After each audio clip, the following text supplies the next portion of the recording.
Assalamualaikum warahmatullahi wabarakatuh. Saya Fitriana Soleha, NPM A1A 081035, pada mata kuliah keterampilan menulis fiksional dengan dosen pengampu Bapak Wisman MPD. Pada kali ini saya akan menjelaskan materi tentang pengembangan alur cerita. Struktur cerita cerpen. A. Struktur cerpen atau struktur teks narasi atau alur cerpen. 1. Abstrak atau abstraksi. Abstrak adalah gambaran umum secara keseluruhan mengenai berbagai situasi, peristiwa, dan bermacam unsur lain dalam cerita. 2. Orientasi atau pengenalan situasi cerita. Bagian ini memperkenalkan setting atau latar cerita baik dalam segi waktu, tempat, maupun peristiwa. 3. Komplikasi merupakan bagian di mana berbagai konflik mulai muncul. 4. Pencapaian konflik atau rising action. Berbagai masalah, peristiwa menantang, pertentangan, atau kesukaran-kesukaran tokoh terus berkembang dan hampir mencapai puncaknya. 5. Puncak konflik atau turning point. Konflik sering disebut juga sebagai klimaks. Ini adalah bagian puncak dari konflik, bagian cerita yang paling mendebarkan dan permasalahan mencapai batasnya. 6. Evaluasi. Evaluasi adalah tahap ketika konflik bisa jadi diselesaikan atau justru benar-benar berhasil menghentikan keinginan atau tujuan tokoh utama. 7. Resolusi. Bagian ini berisi penjelasan maupun penilaian akhir cerita mengenai sikap ataupun berbagai nasib yang dialami oleh tokoh setelah mengalami peristiwa puncak sebelumnya. 8. Koda. Koda adalah penutup atau akhir dari keseluruhan isi cerita. Koda dapat berisi kesimpulan dari seluruh cerita seperti interpretasi penulis mengenai kisah yang disampaikan. B. Susunan struktur cerpen. Penjelasan berbagai bagian struktur cerpen di atas akan membuat suatu cerpen harus berjalan secara linier mulai dari pengenalan konflik, puncak konflik, hingga penyelesaiannya secara berurutan. Namun, sebetulnya hal itu tidak harus selalu terjadi. Bisa jadi suatu cerita justru dimulai dengan puncak konfliknya terlebih dahulu.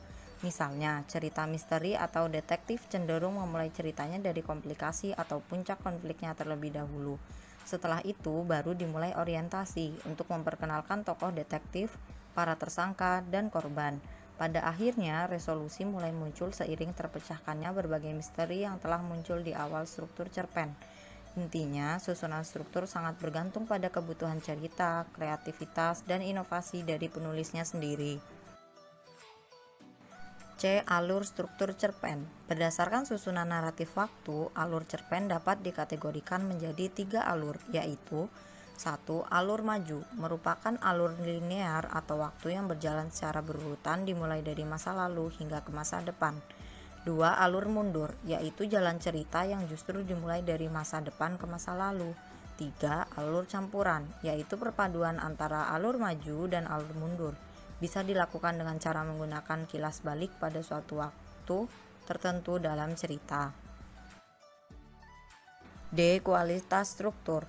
Secara kualitatif atau berdasarkan kualitas yang dimiliki dari struktur cerpen secara keseluruhan, alur dapat dibagi menjadi 2 kategori, yakni 1. Alur erat, di mana hubungan peristiwa satu dengan yang lain sangat erat, padu dan tidak ada bagian cerita yang dikisahkan secara tidak utuh. Alur ini sangat terikat dan memiliki keterikatan yang ketat antara satu peristiwa dengan yang lainnya. 2. Alur longgar adalah struktur cerita yang bersifat sederhana dan sangat terbuka terhadap peristiwa lain yang membuat struktur cenderung lebih dinamis namun berpotensi membingungkan pembaca. Penggarapan konflik cerita. 1. Fokus pada ide cerita. Tetap fokus pada ide cerita, membuat cerita tidak akan melebar, sehingga pembaca bisa menikmati cerita lebih utuh. Ide cerita sendiri diusahakan berpatokan pada masalah tokoh utamanya. Jadi, fokus pada ide cerita artinya juga fokus pada masalah tokoh utamanya. Jangan sampai penulis terlalu asik membahas cerita tokoh pendukung sampai-sampai tokoh utamanya diabaikan. Misalnya pada novel Harry Potter karya J.K. Rowling. Ide cerita novel tersebut adalah tentang kehidupan Harry Potter, seorang anak laki-laki berusia 11 tahun yang bersekolah di sekolah sihir Hogwarts. Jadi sepanjang cerita yang dibicarakan adalah masalahnya Harry selama sekolah di sana.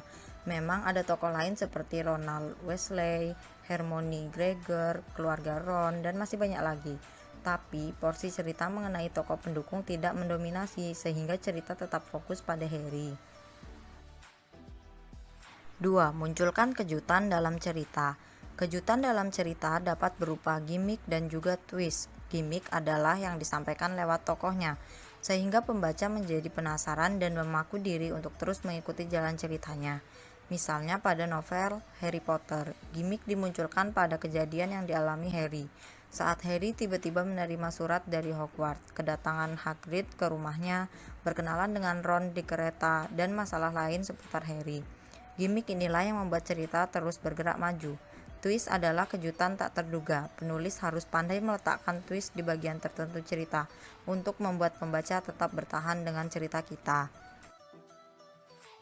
3. Kembangkan konflik menjadi anak konflik. Buatlah plotting untuk mempermudah menganalisa konflik. Hal ini dilakukan untuk menjaga agar cerita tetap pada jalurnya, tidak melebar kemana-mana. Temukan satu konflik utama, lalu kembangkan menjadi anak konflik. 4. Buat grafik konflik. Konflik yang dibuat dalam cerita akan menjadi menarik jika memiliki grafik. Artinya, jalannya tidak datar-datar saja, melainkan ada naik turunnya. Formula yang tepat untuk hal ini bisa dijelaskan dalam grafik parabola atau sistem roket. Grafik parabola maksudnya adalah konflik dibangun di awal cerita. Setelah itu konflik bertambah, makin lama semakin tinggi hingga mencapai puncak konflik. Setelah sampai di puncak harus ada penyelesaian, sehingga langkah selanjutnya adalah menurunkan ketegangan konflik, masalah selesai dan cerita berakhir. 5. Selalu hadirkan informasi baru. Informasi baru sangat penting untuk membuat pembaca tetap bertahan dengan cerita kita. Karena tanpa ada informasi baru, cerita jadi membosankan. Cerita juga tidak bergerak maju dan jalan di tempat. Menyusun penutup cerita yang menarik. A. Membangun klimaks yang menarik. Akhir cerita yang hebat adalah segalanya. Klimaks yang tegas berbeda kadarnya tergantung pada genre. B. Libatkan pembaca untuk hasil akhirnya. Buatlah pembaca Anda terlibat begitu dalam pada cerita sehingga tidak bisa meletakkan novel bahkan saat mereka ingin tidur atau bahkan menunda ke kamar mandi sampai mereka melihat bagaimana akhirnya. Kita para penggemar buku pasti pernah berada di sana. C. Mengatasi konflik sentral. Memberikan konflik kepada pembaca tentu untuk memberikan mereka juga bagaimana karakter-karakter mengatasinya. Tidak harus happy ending, tetapi konflik itu harus diatasi. D. Menunjukkan bagaimana karakter Anda telah berubah.